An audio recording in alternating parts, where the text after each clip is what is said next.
get through their school experience and on to a possible future, is on top of that this flood stress, right?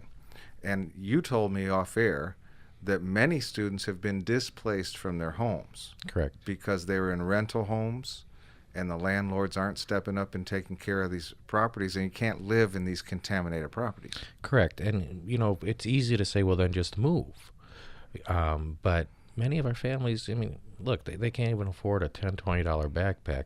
It's going to cost money for them to move, to even get the U-Haul, the truck, whatever you need to get to another location. Sometimes you have to save up for security deposits. Well, often, moving into, I'm a real estate agent. Moving into a new house, landlords want to see a security deposit. They want to see that you have some way to pay. And those are things people in those situations have to save up for. Correct. And, I know of one mother right now I've been told that she's going to keep boiling water in her home, boiling water until she can afford to move to a different location. Oh, man. Yeah, that's tough. And so, American Dreamer, there are lots of opportunities, I know, for you to be involved and make a difference in the world. But we're talking about children who's really, I don't want to overstate it, but the difference between doing well in school and not doing well in school is a tremendous difference for their future.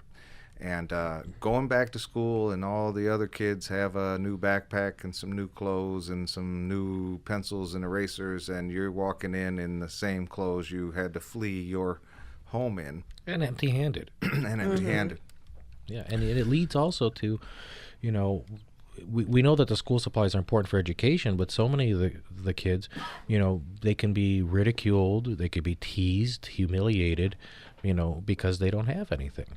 And growing up, I wasn't a kid who, I had been picked on and harassed as a kid. It wasn't because I didn't have school supplies, it was just because I was about as wide as I was tall. But the reality is, I know what it feels like personally to when everybody's looking at you, pointing at you, and taunting you because you're different, or you're made to feel different than everybody else. Mm-hmm.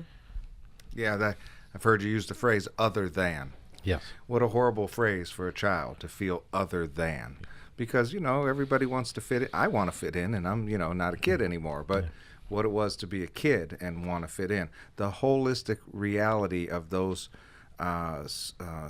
socialization process that happens in the school, self-image, self-fulfilling prophecies get started in those grade schools.